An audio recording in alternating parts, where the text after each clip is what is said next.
Hello everyone, I am back. We're going on to, I think it's 2-3 now.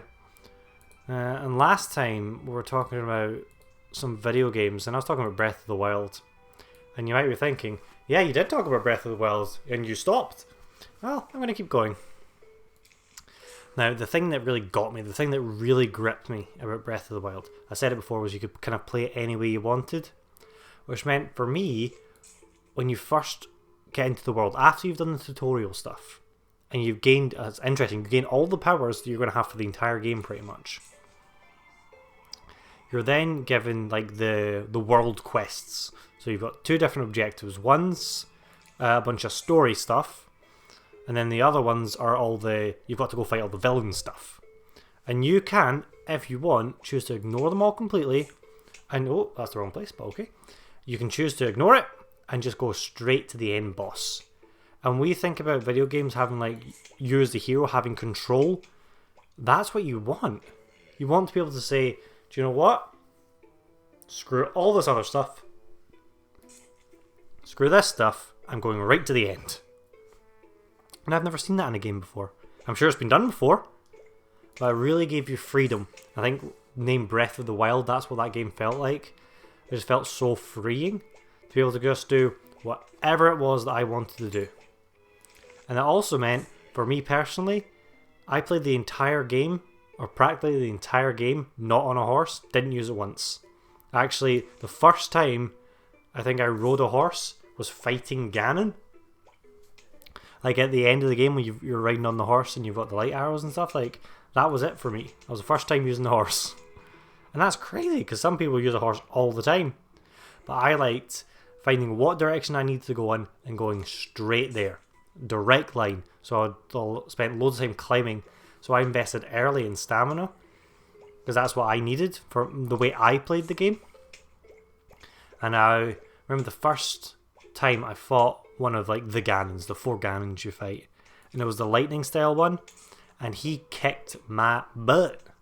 I just couldn't be... I only had, at the time, maybe 4 hearts.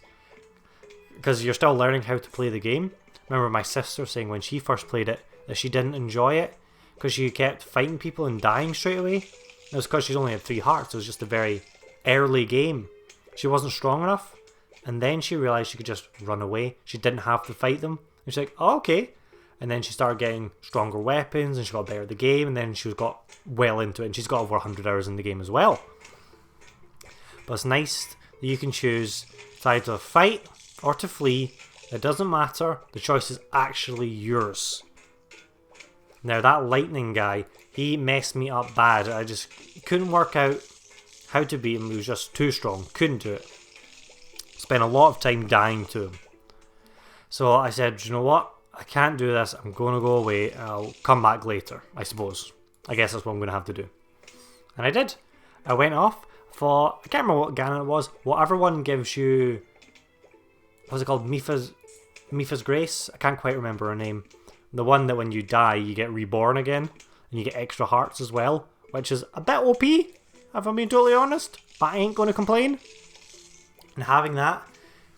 I mean, immediately after getting that ability, I was like, wow, this is excellent. Teleported straight to the other Ganon.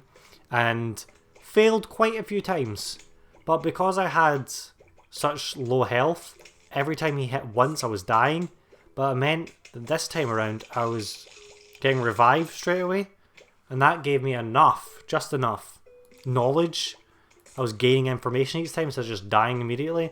I actually worked out how to like deflect his attacks and how to avoid them. And then eventually beat him. So that was probably one of the worst parts of the game, was just that first time round, just feeling like I couldn't beat him at all. But then having that clicking moment of, you don't have to do this right now. You can go do something else, and you can come back. And the nice thing is, I could teleport like directly to the room. So it wasn't even like I had to traverse through the dungeon again, which is great. And we're hitting the end of 2-3 here. I really like it when games give you the power. Like, they actually let you play it the way you want to play it. There's a lot of games out there who say you can do that, and you can't. You've still got to kind of go about the way the game wants you to play it. And that's a shame, but that's life, I suppose. A good one a game that I had a lot of good experience with, of playing it your way, was Metal Gear Solid 5. Because you can choose to be stealthy, or you can go in guns blazing, or you can go somewhere in between. And I really enjoy playing that game. Just real fun. I love being stealthy in games. I'm not a big first-person shooter. I mean, probably Halo is about it for me. Halo Infinite I'm very excited for. But just Halo, that's all I really play. And this was letting me just be stealthy the entire time. And I went through the entire game not killing anyone at all. I was using tranquilizers. Oh, 7th slot. Why, yes please. Not that I'm going to use it on these nighttime levels, but for the future. Oh, these zombies are going to be a pain. So, I played through the game super stealthy. I need to fill these slots with stuff. That's us. No sun plants? Nope. So I played through the entire game using tranquilizer, being very stealthy, and using tranquilizer sniper rifle and tranquilizer handgun. Like, I pretty much only used those 2 weapons. I also had, if you've not played it before, you can have another character kind of assist you. One of the ones is the dog. You've got another one which is a kind of robot that you can get into, and it just lets you do other things. But the one that I used was a person called Quiet, and she's a sniper. And you could actually tag people on the map and then tell her to take them out. So I equipped her with another sniper. So we both had these silenced sniper tranquilizer guns upgraded to the max. And we played through the entire game like that. So I'd just go and infiltrate from the outside and kind of work my way from the outside in, just taking everybody out. Loved it as an experience. I'll tell you, that game would be so good co-op. But that's the way I played the entire game, and it was pretty much fine. Boss fights were difficult, but it was pretty much fine. Until you get to the end. Where, spoiler, Quiet gets taken away from you, and then you don't get her back. Now, I've read that they've changed things where you can actually get her back, but there was a lot of rumours at the time that you had to go fight her boss fight like 4 times, and then you'd get her back, and all that rubbish. But for me at that time, I was just like, well, I've just lost my biggest asset that I've plunged a lot of money into. My entire playstyle is based around. So 1, that sucks.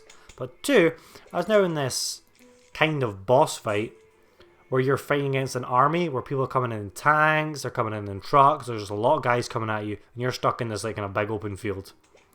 And I could not do it for love nor money because I didn't have any damaging weapons. I picked up like a low tier shotgun and like a low tier SMG, but that was it. I had nothing. I had some grenades. You get 1 rocket launcher through the story. That's all I had. I didn't work on anything else because I never needed it because I played the game entirely stealthy. And it beat me so bad.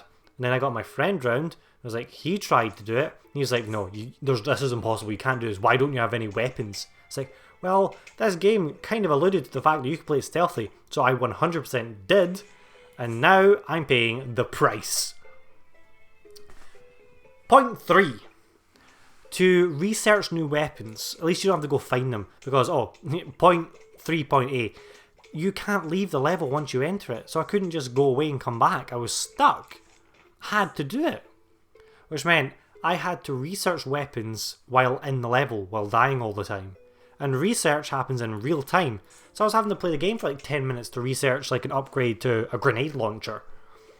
Eventually I did get through it. And I've got to say, part 2 of Metal Gear Solid 5 sucks when they just, as part of main missions, they say, you're going to play through this main mission, but it's not going to be different. It's actually going to be the same level you've already done, just on different difficulty. Now that as a concept is fine, but not as a main mission. All the main missions were story. They're all like progressing you as you go through the game. So it really sucked that they said these were main missions at the end of the game. And I love Hideo Kojima's games. And I feel like part 1 of that game was really, really good. And like I said before, co-op in that game would be incredible. But alas, that was not the case. Had to sit and play through the end of the game, doing missions I've already done, changing the playstyle up completely, so I really struggled with that, because that's not the way I play games in general anyway. But that's my woes. And we'll all move on from there. We're in 2-4, so this is going to be one of the harder waves we're going to get here. And I don't think we've had too much difficulty. We're doing okay. We've not hit terribly difficult zombies. I'm just thinking, what happens when we get something like a football player? Because they're just going to start tearing through. Something in walnuts and squashes and potato mines are what we might need to use. But we'll wait and see. Going back to Breath of the Wild, just because I love that game so much. The way open world games, for me, tend to be really hit or miss. And they're mostly misses, and it's not developers' faults. It's just they're not designed for me, the way I play games. There's like too much to do.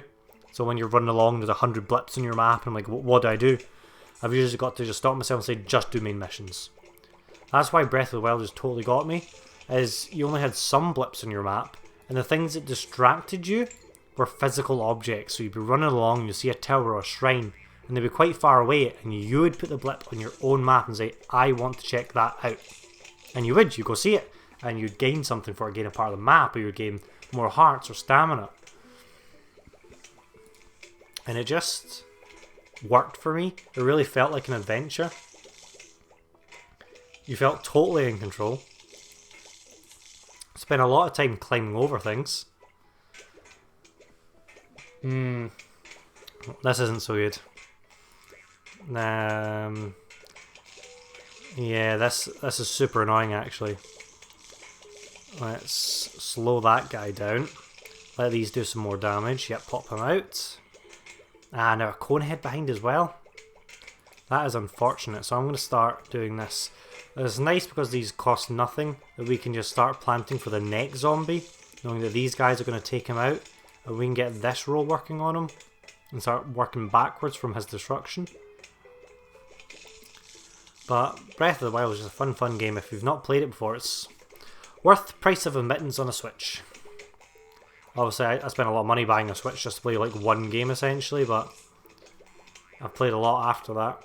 Like Mario Odyssey, and I'm a big fan of like the main series 3D Mario games. Nintendo 64 and Mario Sunshine being like kind of got to be two of my favourite games of all time. Really enjoyed Galaxy, though this is another total personal thing, is sometimes Galaxy, because I get motion sickness, could kind of make me feel a bit queasy. Just the way the camera worked or the way you'd go around a planet, because they were obviously spherical. So that's just a personal thing for me. That's not something most people have to worry about. But that was a really fun game. Didn't play Galaxy 2, just never owned it, but I'm sure it was much of the same. Now I've got to say, most of the time I prefer a brand new game than a sequel. And Breath of the Wild 2 being that exception, just because Breath of the Wild was so good that I'm quite happy to go back into that universe. And mostly just back into those mechanics. So hopefully it's good. I'd be pretty devastated if it was too rushed. Because they didn't give a release date. Which is, I think, is quite a good thing. Because then they're not feeling the pressure, so they can actually just work on what should be a good game. So it looks like it will use the same engine. This row here is going to mess us up. Okay, let's think here. Got a lot of eating going on. This might be bad. Yeah, okay. Got guys coming from all angles. Okay, this one's not too bad. This guy will get taken out. They should get taken out. This lot here aren't going to be ideal because we've got the screen guard here. Yeah, everything else looks okay. Everything else should be fine. I'm going to plant that one so it's ready. Now that's at 50 sun, gave me that one walnut. And obviously we know this level is done because we've got our lawnmowers here. But I would rather put the effort in so I know what to expect in future levels. And it's good that these cost nothing and they're doing a little bit of damage each time I plant one. But I don't know if I'm going to make it. That screen door zombie, just from where it spawned, taking all the hits. Yeah. Oh, that's a real shame. We were really close. Really, really close. That's a real bummer. But, hey, that's level 2-4 in the bag. That gives us the almanac. almanac, a word I think most of us learned from Back to the Future. It keeps track of all the zombies you encounter. Well, isn't that nice? And we'll see level 2-5 in the next episode.